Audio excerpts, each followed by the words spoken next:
So meanwhile, as it pertains to Democrats and the call for President Biden to get out of the race, it's been widely reported that Nancy Pelosi told President Biden polls show he can't win.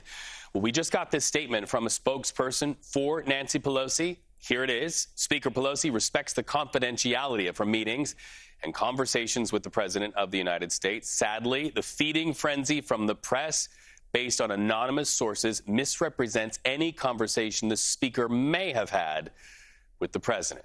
So let's bring in CBS News senior White House and political correspondent Ed O'Keefe live in Milwaukee. May have had. That language seems careful. What's your take? It always is with someone like her, and that's a reason why we have to so carefully parse all of these written statements that come in the wake of reports. There were some last night regarding Senate Majority Leader Chuck Schumer and the President. There was reporting about the House Speaker. There's fresh reporting on the former President Barack Obama. But here's the thing. All of this occurred in the last week. It's not like they got phone calls into the President last night or today, as far as we can tell so far. And in essence, and this is going to sound a little procedural, what it sounds like is going on here is we've cleared the assassination attempt hurdle and days of coverage.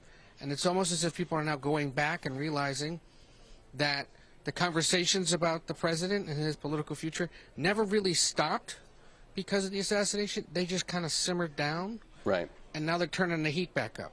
And so when you see these kind of selective leaks start to happen, it's the various power centers of the party trying to flush out the president and say, maybe you didn't hear me last week, but here, let me reiterate it again, potentially.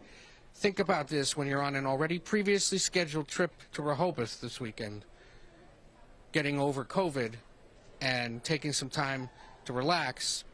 Consider the numbers, consider the state of the race, consider whatever happens here in Milwaukee tonight with President Trump. If the walls of that home in Delaware could talk, there would likely be a lot to say about what happens this weekend. You know, so far, the president's saying he's in it to win it. He's digging in his heels. He is not getting out.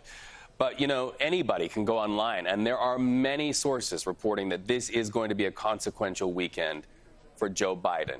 Do you feel that after this weekend, he could pull out of the race? And if so, what could happen then? Is it most likely that Kamala Harris will step in to take his place? And that underline highlighted, that is a big if. But is that what you would anticipate? No, because I'm not in the business of feeling and anticipating. I think this much we know. His team says they're moving ahead, and the only indicator we'll get that he's not in it anymore is when or if he makes such a decision. This is not someone who responds well to public pressure. It does not respond well to this kind of political reporting that's out there. Cannot stand the speculation.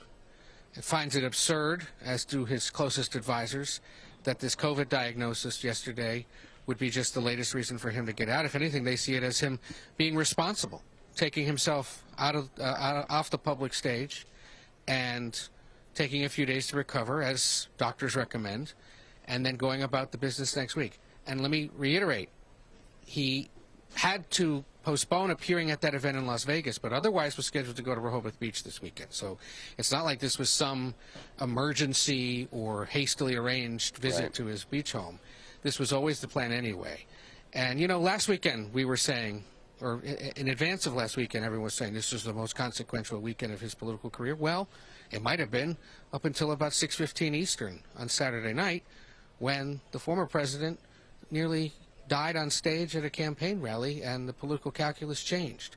And that's another element of what's going on here, is it's hard with all of these incredible fast-moving developments in the last several weeks, coming one after another, to really gauge whether the needle is moving. And by all accounts, the former president is winning, or is leading, in the head-to-head in the battleground states and nationally. But the Biden team would point out, those numbers are still single digits, still margin of error if you're looking closely at the polling, which means it's still essentially a 50-50 race, and there's still 3 months to go. And their argument is that's a lot of time. Most of the country isn't paying attention yet. They're still on vacation. They're getting ready only remotely to start thinking about sending the kids back to school. and then the fall will come, and they believe people will engage. The problem is, this weekend into next week, the Democrats were supposed to start laying the groundwork for the Chicago convention.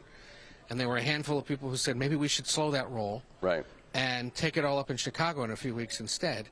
Biden campaign saying, no. There was a primary. There was a calendar set. If you had issues, you should have engaged in the primary. And if you still have issues, you can try issuing some kind of motion in Chicago and go from there. Right. Biden said, run against me. Ed O'Keefe, thank you so much, live from the Republican National Convention. We appreciate it.